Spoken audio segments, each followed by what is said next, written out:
How's everyone? Y'all having fun yet? Yeah? Good afternoon. So happy for all y'all to be here. Seriously, really appreciate it.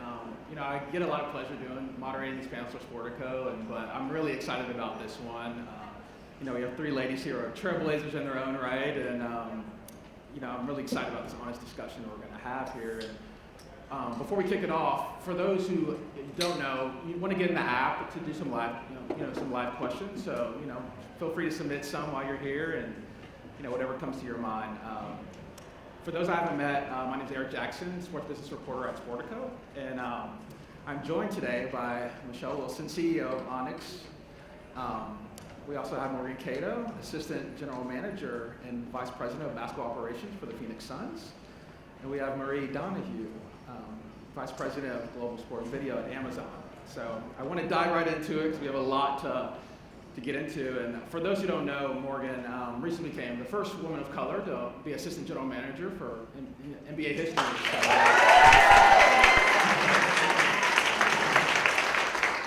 And I would love to start there. Is it coming in hot a little bit, and I want everybody to kind of chime in too, right? So, is it ever bittersweet when a woman takes a leadership position, usually reserved for men, right? And do you feel like other women should have been afforded that opportunity before, or how do you wrestle with that? It seems like in 2022 there's still a lot of first, right? Can I jump in here? Yeah. Why is the presumption that role is for a man? No, usually, right? I'm just saying, yeah, right. That's how we need to start to change this narrative, Yeah. because we need to recognize that each position it's unisex. It's for the best person for the job. So I just wanted to take a little No, I love it. the premise of that. Eric, I want to warn you something we realized back there. Yeah. You're with 3 New York women. That's So right. we got young Brooklyn and the Bronx. So good luck. New Yorkers in here? Oh yeah. No, Eric, I think you said it the right way because you represent the way the majority of people think. The language and the narrative around what's reserved for some versus others is what essentially just needs to go away. And when we start with that, then you can clear the space and make room for Michelle's points on who should just get the job, and I think that's essentially how this opportunity came about. It's who's the right person, who do we need to help contribute and build within our team, and that's how I came into the space. But that's critical. We have to shift the language around reserved, who has the typecasting fit. If you're only going to start from opportunities where there have only been a certain group of people, we're never going to be able to break the mold. Michelle? Oh, I agree 100%. I mean, the reason I do what I do is about changing the narrative and changing what representation looks like at the highest levels. We want to, at Empower Onyx, we want to show the wide spectrum of Black women and girls and women in the sports industry doing a myriad of different things. So whether you think of us in those roles or not, I'm here to show you we are in those roles and we're not going to. Yeah, I would love to, you guys have such a, strong background in different areas of sport, and I just want to ask you all, do you feel like it was a struggle kind of breaking into the industry, and was that a matter of being a woman or just the competitive nature of the business? Is it a mix or? Yeah, I mean, sports is really competitive. It's competitive to get in. It's competitive when you're there. Hopefully you work with folks who are good teammates, and all those things apply. But no, it's tough. And it's interesting. The language matters because it's when you make a diverse hire or you hire a woman. I hate that women are considered diverse, but we are. It's interesting to me when people say, "Oh, I hired so and so, and she's a woman or she's a Black woman." It's like, no. Why are we even discussing that? We should be doing that. We should be saying we hired this person who is amazing. And so I think that matters. The language matters, and so I think we have to check ourselves sometimes, and I have to check myself all the time on that. I want to assume 50% of the jobs are held by women. I want to assume, you can go a bunch of different ways. I actually think we should have more Black population based on when you look at athletes, where the numbers are professional athletes. So whatever number we're not going to work to numbers answers, but I just think we should all represent our business, we should represent the audience, and we have to check ourselves sometimes that we shouldn't be the exception.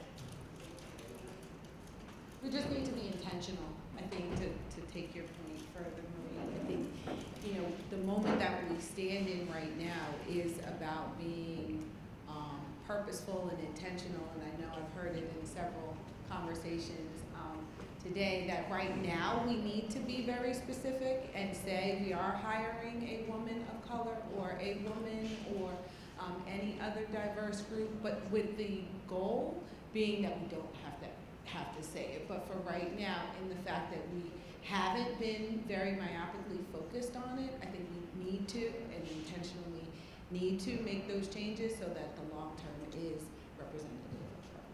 Yeah, and I should clarify, I'm very intentional about hiring. I just think after that person comes in, that's how you say it. We have a great example at Amazon Sports. We very intentionally hired an amazing woman, I've worked with her before, a black woman, to be our head of talent. And we did it intentionally because we have an opportunity and an obligation to hire the right people behind and in front of the camera. And when you look at a position like our head of talent, which is behind the scenes, can have so much impact in front of the camera.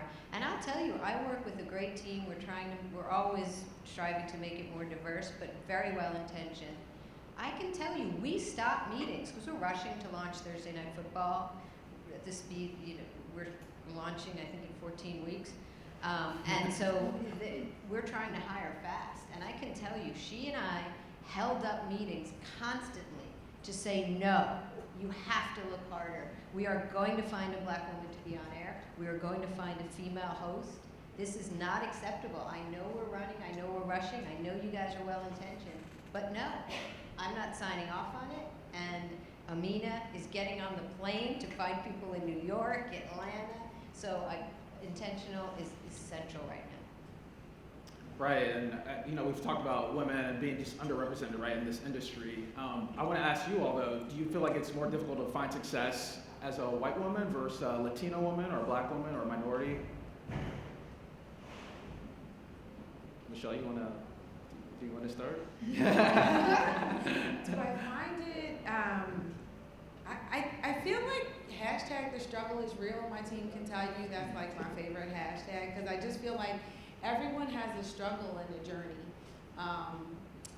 right now. And as Marie said, just being a woman and working, like, just being a woman in sports is difficult. The racial component, as we sort of talked about in the pre-call, and I heard somebody else say it doesn't raise its head in my mind's eye. It's like, I need to kill it and be the best that I can be, and that's what I need to lead with. And you're already going to have your preconceived notions because I'm a woman. So I don't allow that to be something that's a detriment. Now, have I run up across the table? Yeah, but if I don't allow that to have space and grace in the middle of this conversation, and we can get right to business, I think that's. I'm taking a second to pause because it's not so concrete. The way the question was asked, I think that team chemistry and being productive is nuanced, right? My experience is different from Marie's experience. My experience is different from Michelle's experience. I don't know that I can say it's more difficult because I am a black woman. I can say that it is different. And the way we approach solutions for how you continue to do good work in sports and change the narrative is just recognizing and making room for differences. That's it. I'm sure there are some spaces that are a little bit more blatant and a little bit more concrete, but sport is so nuanced now as we just kind of think about the digital landscape. We think about content, we think about representation. It's not so black and white, pun intended. So again, it goes back to the narrative and the language. Is it challenging? Is it different? I would stay away from extremes that's difficult because that's loaded. At the same time. So I think as we're all continuing to work and partner with other people, we all have to be intentional about making space for differences and how people bring suggestions, work product, et cetera, to the table. And then you can demystify the gender, the race, the background, and just say, okay, what are you actually bringing to the table from a subject matter expertise? Yeah, I mean, you're so right. It's so nuanced. I mean, my immediate answer to your question is I've seen the data. Yes, I think it's more difficult. I don't want to speak for you, but looking at the data, to me, from the outside, it looks like I believe it's much tougher for black women than it is for white women. But then when you actually go through it and you're working and you're trying to succeed, you can't put barriers. You can't create barriers. So you can't walk around thinking it's more difficult for me. So but we do have to, I mean, I believe we have to accept that, yes, it is harder. And we all bear responsibility for that, and we all have to be intentional about how do we address that. And to Marie's point on, why it's harder when you look at the data, it's very easy, and many of you I know are working or aspiring to work in sports industries. We look at the data and say automatically, someone's been negligent, someone's done something wrong. Like, sometimes it's not that egregious, okay? Sometimes it goes down to just really the basics of people work with who they know. It's, the causality of relatability. So the first person you're inclined to go to is someone who is of a similar ilk to you. That's how this industry has continued to move. I call it relationship currency. It's the same thing that occurs on the court. It's when you think about who you've played with, who you've coached, who you've developed, who you've gone to school with, who you've grown up with, who you've bumped elbows with, and then you turn around and you're looking at a room of people who look just like you. And then you say, oh, we have a problem. What did we do wrong? It wasn't necessarily wrong. We just didn't look up to say, wait a minute, what else? And I think we all have to be intentional, particularly when it comes to the nuances of women. You can't just bucket all women together. You have to make space for all the different walks of life of women and recognize that my experience is different from Marie's, and my experience is different from Michelle's. So even when we're looking at the work we're doing together, recognizing that there's just more that needs to be done in the space, tenure, age, background, et cetera. And that's how we start making progress. Right, and a lot of intentionality has been talked about here, and you guys have been around the block for a little bit. I want to ask, how are sports teams and organizations being more intentional now about creating an atmosphere of diversity, equity, and inclusion? First, when you started, is there progress? Has there been progress, Marie? I can only speak from my experience, which I think people are focused on it. I don't think it's moved nearly as quickly as I would have hoped. I've been in the sports industry over 20 years. And I walk into rooms with women I've worked with for 15, 20 years, and we look at each other and we're like, what the heck? Has anything changed? But you can't dwell on that. You have to make changes where you can. I do think education helps. I do think the data helps. I mean, diverse teams make better decisions. Diverse board of directors have better business results. And I think we have to continually focus on making your team stronger. You have to make your team stronger. You're cutting out, huge, unintentionally, hopefully, cutting out huge swaths of the population. And I go back to the audience. If we don't look like the audience and we don't understand the audience, how can a non-diverse group of men in a room make a decision about covering women's sports? They could do it. They could do it. Will it be as great? No. So you just have to continue to push. Certain environments are better. Events like this are amazing. We didn't always have these. I love this conversation because you're not asking us all about work-life balance. Which doesn't exist. It does not exist. Exactly. Exactly. We're actually talking about your career and having a great career and pushing your way in to have that opportunity, which is great. So thank you.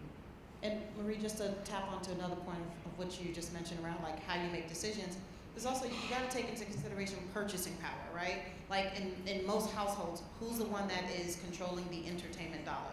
In many cases, it's a mom, it's a grandmother, it's a caretaker, et cetera. And if you're not intentionally tapping into who your child is subscribing to, what apps you're paying for, what season tickets you're getting, like in many cases, those are moms, those are girlfriends, those are spouses, significant others, So if you don't understand that demographic, you are entirely missing out on a population of revenue, profit, business, etc.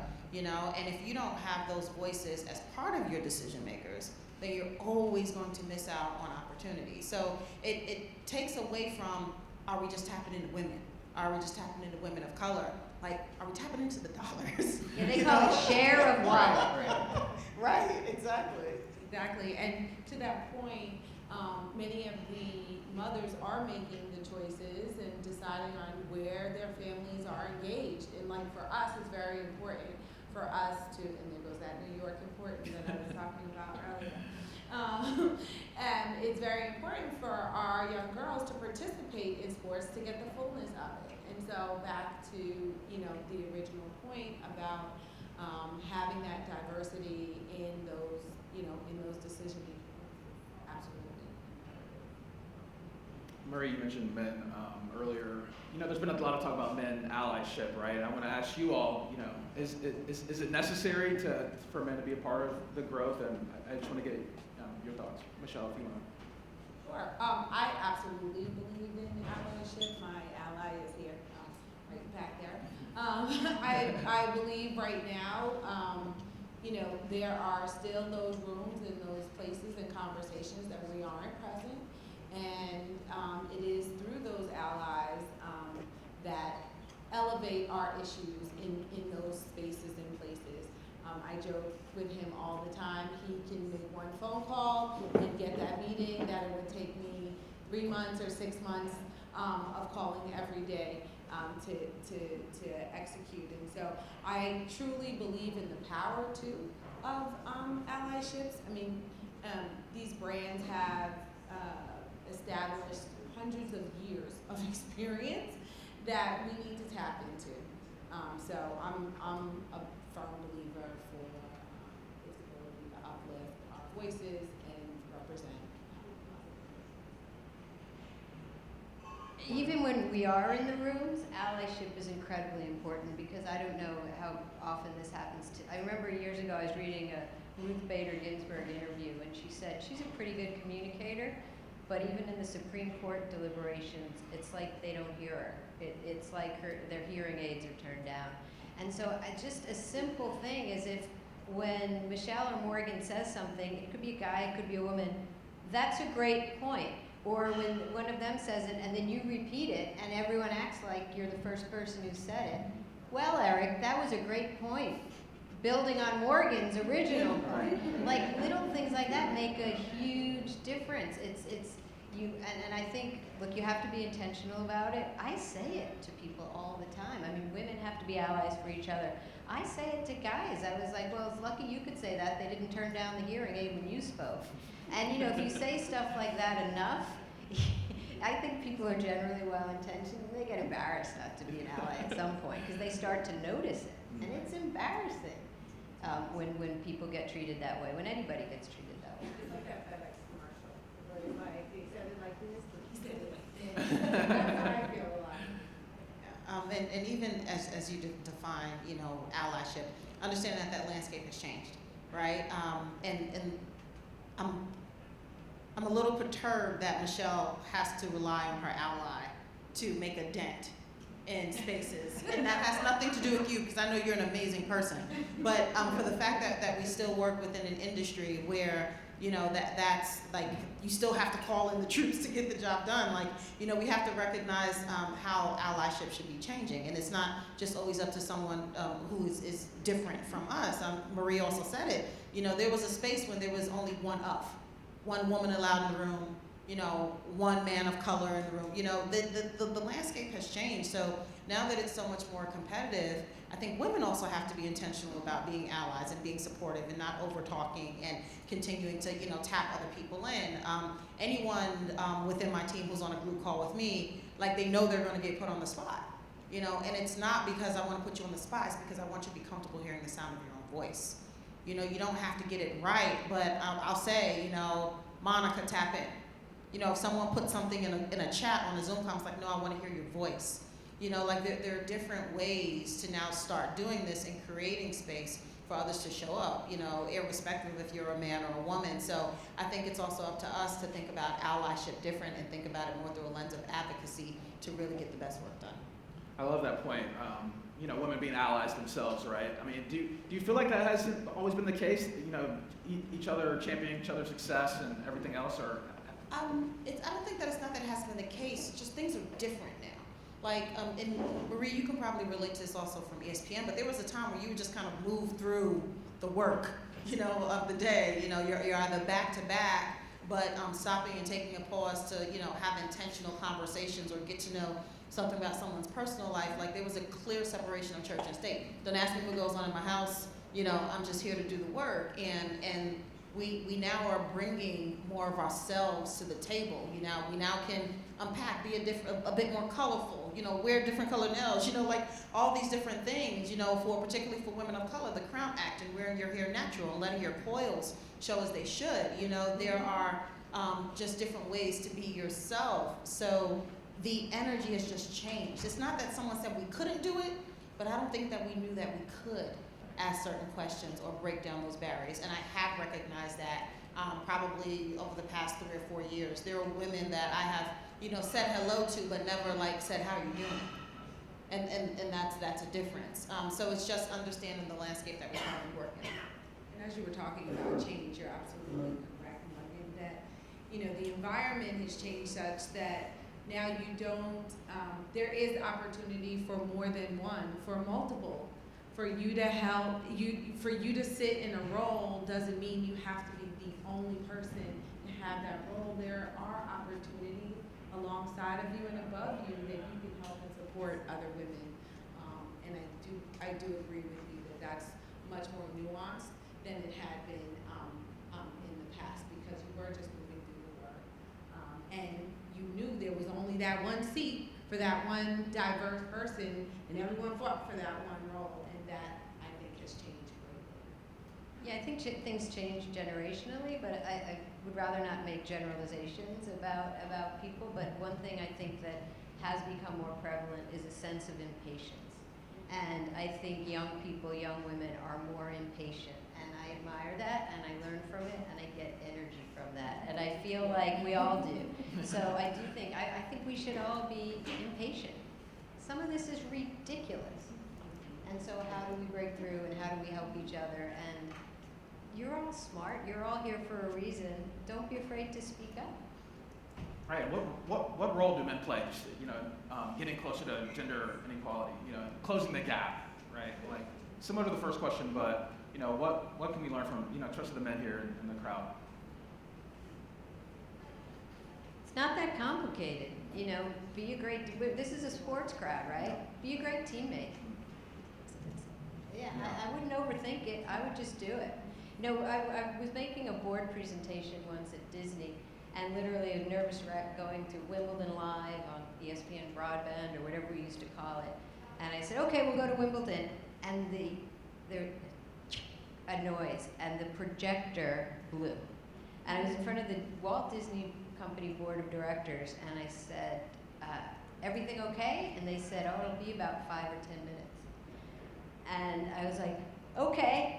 Let me know when you're ready. And there was a woman on the board who said, Marie, while we have a few minutes, what do you think of that, NFL package that's coming up?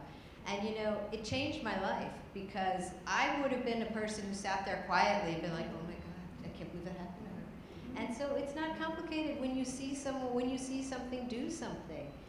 We don't have to be flamethrowers about it, but just be conscious, be a good teammate. Put yourself in the other person's situation. I think we overcomplicate it, to be honest. Yeah, I loved how you said we're in sports. Just call balls and strikes. And put the best player in. Go back to the fundamentals of what sports are, and if you do that, trust me, you're going to make the right decision. Because to Morgan's point, you will get that subject matter expert. You will know that's the person that I need to know. Fortunate. Don't let that cripple you. Just don't put barriers in front of yourself. Just you may have to have a softer touch sometimes, or I never say this, but you'll be told to smile more, things like that. But don't I have interviewed so many people in my career, and I'm going to make a generalization. I apologize. Go for but it. the guys always come in. I could do that job. touchdown. They have like half of the qualifications if they're lucky.